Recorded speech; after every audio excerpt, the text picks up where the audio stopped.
Well, the disputed territories have long been a source of contention between Baghdad and the Kurds. The oil-rich and diverse city of Kirkuk is arguably the most significant one.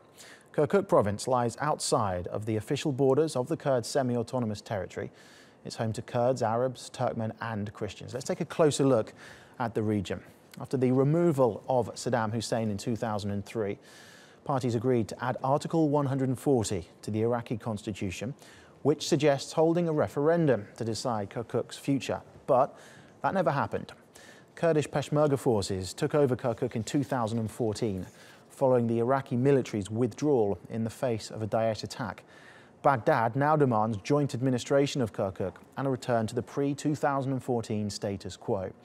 Tensions between the two sides have been running especially high since Iraqi Kurds overwhelmingly voted for secession in last month's referendum. Baghdad has rejected that as illegal.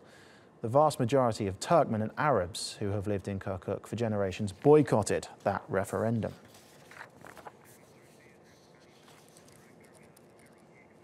OK, let's speak to an analyst on this, Ahmed Rushdi, who joins us now live to get more in-depth details on what we've just been talking about. Thank you very much for talking to us. Firstly, is there any surprise that government forces have launched this operation? Well, it's supposed to be an agreement between the Iraqi forces and the Peshmerga happened in 2015, is that the Iraqi forces should redistribute after the liberation of Hawija, reaching to the west of Kirkuk. So it's supposed to be the agreement signed between the two parts, and what the Iraqi government said is that we are making the agreement true. We are already redistribute our forces according to this agreement. Now, according to the eyewitnesses inside Kirkuk, inside the center of Kirkuk, actually, they are saying we are not seeing any kind of military actions. We are hearing some sort of bombs and some sort of gun shots outside the city. Now, it looks like it will end up at that limit. But at the same time, the Peshmerga already start to gathering inside Kirkuk, especially in the Kurdish area, in the north of Kirkuk, in the Kurdish area, and I'm hearing some sort of IDPs. The Kurdish families actually they are went off to Skhurmato, and they are also fleeing from Kirkuk toward Suleimani and Erbil. So how much resistance is the Peshmerga likely to put up then?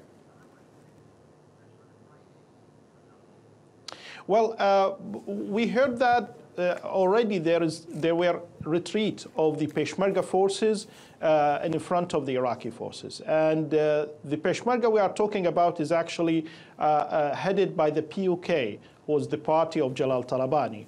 And they are retreat from the positions that it's supposed to be agreed between the two parts that the Iraqi forces should be there. And the Peshmerga now in the center of the Kirkuk and the north of Kirkuk. Now, according to that, according to the news from the people, according to the eyewitnesses in the city, there were some sort of oppositions from the Peshmerga against the Iraqi forces, but it ended with the retreat of the Peshmerga, and we are hearing that there are the Peshmerga of Mas'ud, of Kak Mas'ud, they actually start to enter the city and start to gathering in a way or another to manage the next time, or let's say the next hour's movements. All these details can be seen in about, let's say, the end of this day, because the institutes, actually the institutes inside Kirkuk already shut down. The whole day it's supposed to be a vacation. That's what announced inside the city. So at the end of the day, there will be some sort of news about what's going to happen. And politically, what options are available to the KRG then? They say that the military option is their last resort. Yeah, actually, this is the main issue, the political actions. Now it's supposed to be there is an initiatives from the Iraqi side, from Baghdad side, and also from the Kurdish, from the KRG side, in a way or another, to sit down on a negotiating table and start to managing the three main aspects: the military, the political, and also the economical issue. Because at the end, Kirkuk is still outside the KRG and still belongs to the Iraqi government, and still the oil, which is the disputed matter between Baghdad and Erbil, it's supposed to be until now for the federal government, for the central government. It's not for the KRG. Now, what's happening is that the Iraqi forces already now,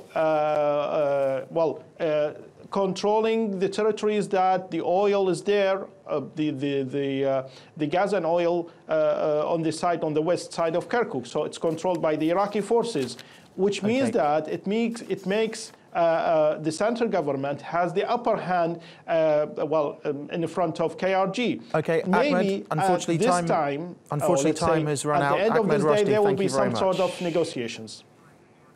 Ahmed Rushdi, thank you.